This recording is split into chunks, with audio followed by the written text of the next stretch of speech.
Okay, that's a little gross. No, there's not like nasty stuff on there, but I'm just in general like germs. Okay. I thought you were just like, I just have some snot on your phone. No, yeah, it's all across I the might have screen. used it as a makeshift Kleenex, you know. Gesundheit.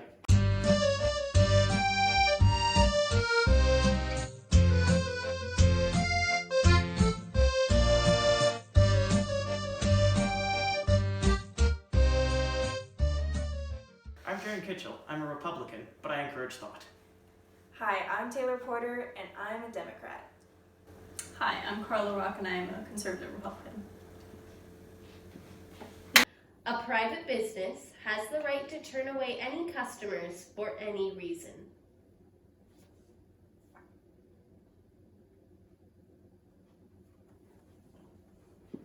So I think one of the things that comes to mind with this question is the controversy where a baker turned away a gay couple in search of a wedding cake. And well, personally, if I was in that position, I would have just made the cake. I do want to acknowledge the fact that because of his beliefs and the fact that he did own a private company, he did have the right to deny service to them. Like, it would have been one thing if he was just denying them service in general because they were homosexual, but because that it was like an actual wedding cake, I think that does I think we should have somewhat of some consideration for his religious beliefs there, because it wasn't just I don't think he was against serving them because they're homosexual. It was he didn't want to support something he felt that was against his religion. And I get where this sort of thing can become conflicting, where like you say, like, oh, what if a private business wants to turn people away because of their race? And yeah, there's a lot of area for this to get like really bad, but ultimately I do think it is the right of a private business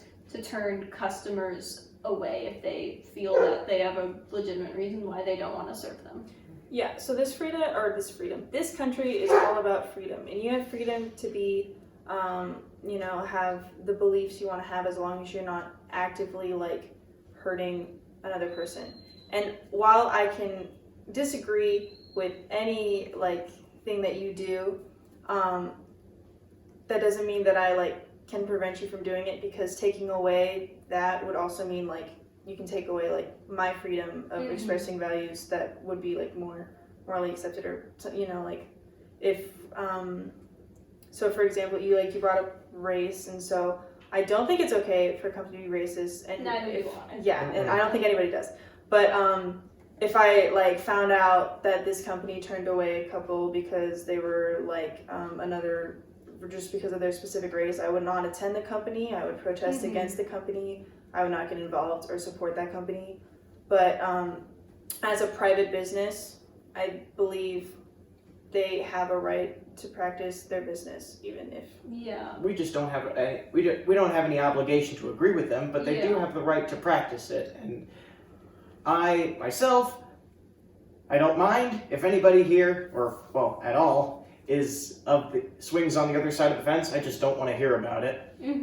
And so, one thing I don't fully understand is in situations like that, say a company did turn you away because of your race, in that situation, my first action wouldn't be I want to hire a lawyer to force me to let me buy that service. I would be screw you, I'm gonna go somewhere else where I'm welcomed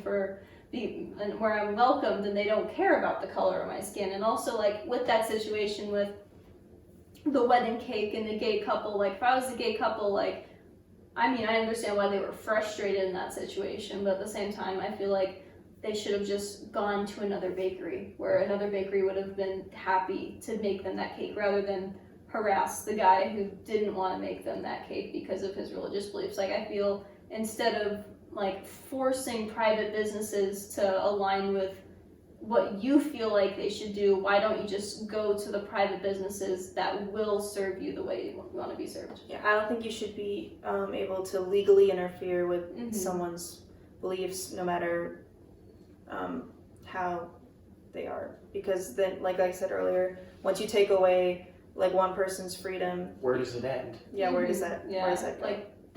There are significant implications with that sort of thing. Yeah. Legalizing marijuana is beneficial for our economy.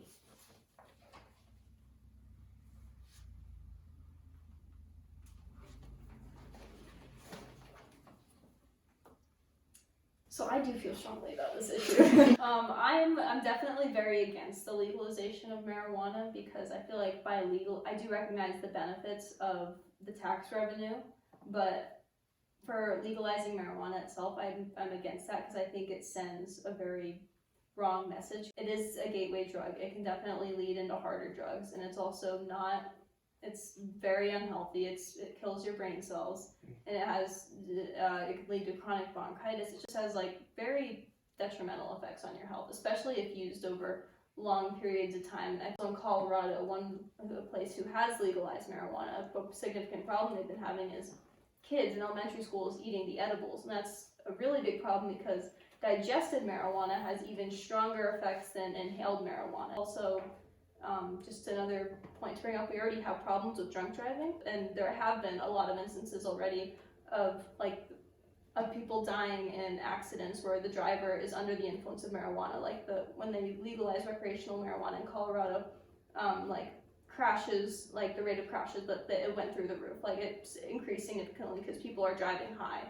And so, yeah, I am against the legalization of marijuana. Okay, so kind of to that's a lot.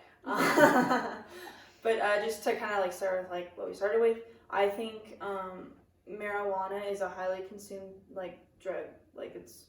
It's pretty common in terms of all the things that are out there, and I feel like legalizing it and being able to put taxes on it will benefit the economy significantly. But either way, medical marijuana and the recreational marijuana, I think that should be legal because at the end of the day, it is a controlled substance, but so is alcohol. And if we legalize it, it's more common for it to be used in moderation as opposed to being on the streets and kids not knowing what they're not kids. Sorry, adults. Adults not knowing what they're doing and leading that to the gateway drugs, whereas opposed to there's shops and centers, and they have places in the shops where you either smoke or you have your edible, and you stay in there, you enjoy. There's a pool table, you do you, and you get your high and then once you're done, once the ride is over, then you can drive. I think recreational use of marijuana should be legal because it's you wouldn't think to ban alcohol and unlegalize. Well, we did ban alcohol, and We did, and then prohibition. That didn't go well. It did not go well. Al Capone, anybody? Yeah. But if I may jump in, Go for it. you mentioned the effects of marijuana, getting high and stuff like that. I think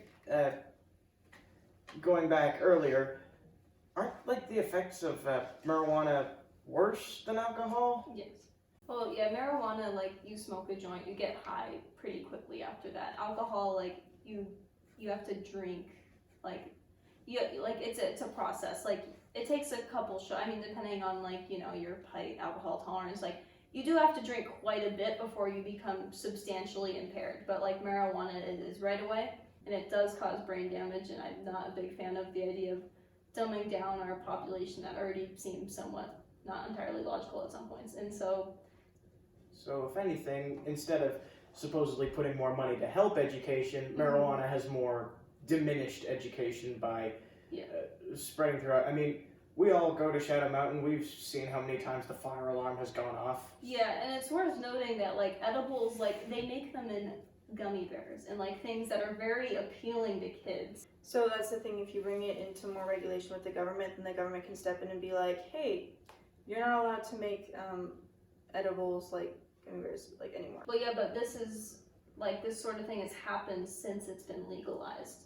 There wasn't really a large market of pot gummy bears before it was legalized. So I agree that the government can take measures to step in and do that, and I think that if marijuana were to be legalized nationwide, it definitely should take measures to step in and do that, but right now it's not doing that. Yeah, that's mostly, I'd like to rest my case now. Having a strong military is important, even in times of peace.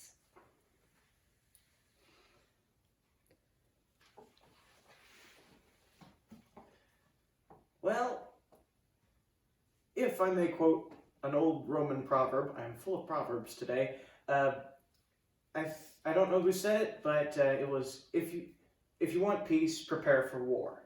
Mm-hmm. In other words, you gotta kind of have a bigger stick than the other guy, just sort of by sheer intimidation factor. Hey, don't pick on us. We've got an army. Mm-hmm. Yeah, I am planning on joining the military after I finish college because I'm going to ROTC, going to be an officer. Heck yeah. But I thank you. But, I think it's important to have a strong military even in times of peace because kind of like what Jaren was saying, it prevents other nations from trying to take advantage and trying to like potentially being a threat to our country. I don't think the government should seek out war. The purpose of having a strong military shouldn't be to try to start a war, but I agree with Jaren, it's more of a defense. It's a military defense. It's not something that should be issued out for no reason. Yeah, I'm definitely strongly in favor of having like as strong of a military as we can get, and like a good way to put it is if you're out to like go pick on someone, you don't choose someone bigger than you. Like a bully chooses someone smaller than them, and so I think by making us one of the strongest countries in the world, it's going to make other countries significantly more hesitant to threaten us. And so I think peace through strength is a very, very real thing. And when you look back to the Cold War, that's why, in all honesty, that's kind of why we didn't end up breaking out in nuclear war, because each side knew that if they attacked the other side would attack them back, and they would attack them strongly. So yeah, I'm definitely very pro like high military funding, keeping a strong military, because I think the stronger our military is, not only the less likely other countries are to cross us, but also if they do, the more swiftly and faster we can end that. Yeah, and also the military isn't all attack either. They have aid and they relief and they Very help with natural disasters, and so I think it's very important Mm-hmm. that we not only have that like for ourselves, but we also use it to aid other countries. Yeah, and the that need GI it. Bill, it also invests back into society by educating people who choose to serve the military. And don't forget scientific research. They also Yes. fund oodles and oodles of projects because Yes, they do. there's one thing that the military loves, it's new toys. Yes, that is very true. It should be easy and legal for a woman to get an abortion. So I think that abortion should be legal because it is a choice that women have to make every day. I personally don't think I would make it every day. Well, okay, I mean, you know what I mean. Like it's A it woman affects society. somewhere It affects every day has a to woman make that decision. somewhere every day has to make that Somewhere in the decision. world, someone is pregnant. And even though personally, I don't think I would ever get an abortion myself, I don't think that we should limit that choice from other women who are not in the same like situations as we are. Some women can't afford to raise a child. Some women have health issues when it comes to pregnancy, or maybe the baby has health issues that maybe the mother might concern She as wouldn't be able to care for. not be able to care for. Now, I stand on the position that yes, it should be legal. However, with the easy part, I don't think quite so much, because I don't think that that anybody can just waltz in with pregnancy and say, I want this child out. Well, are you suggesting like maybe limits on how far along they can be in their pregnancy, or are you maybe saying like more their situation should be looked into? I think maybe like a mix of the two, like more on the situational side, like if somebody has like a health condition which it could potentially, like it would be a stillborn anyway, or if it could potentially kill the mother who has the baby.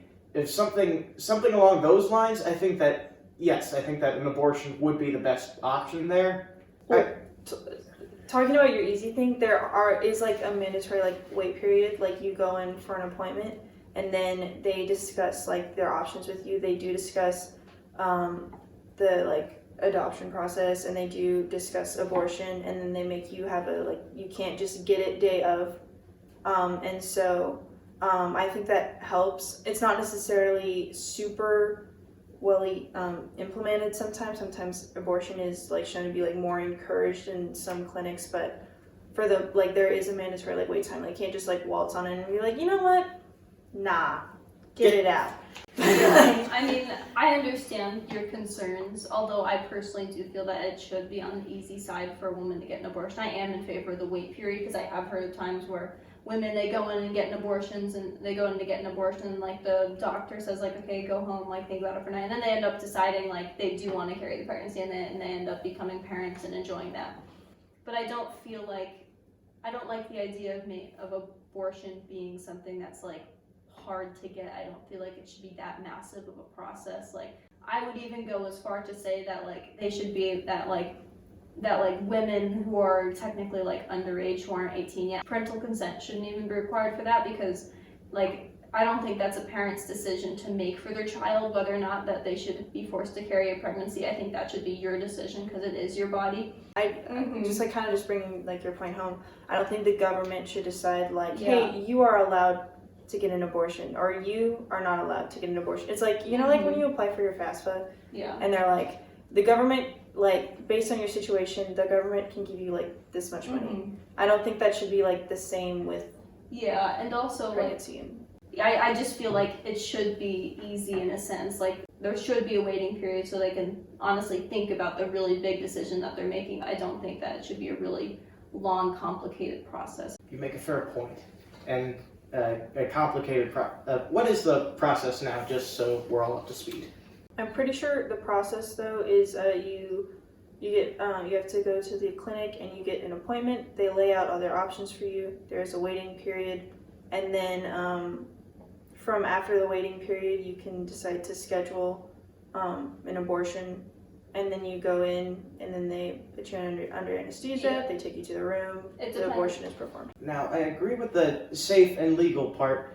In fact, I'm not saying that it should be like illegal. I think that the option should be on the table. But what I want to, I guess my main point is not make it easier, but I think that more thought should be encouraged, not necessarily, no, you can't have this based on one condition. I should say, okay, think about everything that's going on right now, right here. What do you want to do? And then given, say, a wait period. I think that more like knowledge should be spread, like something like maybe like a course that you can take, or maybe Abortion 101. Well, like, you gotta remember, there is like time is of the essence when you're in that position. Like, you can't really let a lot of weeks tick by. Well, I mean, not just for pregnant women, but I think for everybody to but I think that better sex education too. So we're having less women in the position where they need abortions, better access to contraceptives, that sort of thing. Yeah, something like that. I think a lot of people agree with that. Yeah. That we need better education on these sorts of things, because abortion wouldn't be as much of a debate as it was if we had better access to contraception and also like effective contraception. I think sex education should be mandatory. Because even if you're not going to use it, then you're not like, if you read a book on like how to build a bomb and you don't build a bomb, like how to build a baby, just because you know how doesn't mean you're like going to do it. Just realized 2/3 of us are wearing Crocs. Heck yeah, Crocs. Woo! Crocs is in no way sponsored this video. Or do they? Point like this. I'm trying to duck-footed. Duck-footed? Like, I remember when if it's extreme. You and your dad were over for something, and then my dad came in the house after you guys left, and he's like, Taylor Porter, feet were just like mad. Like, she's just standing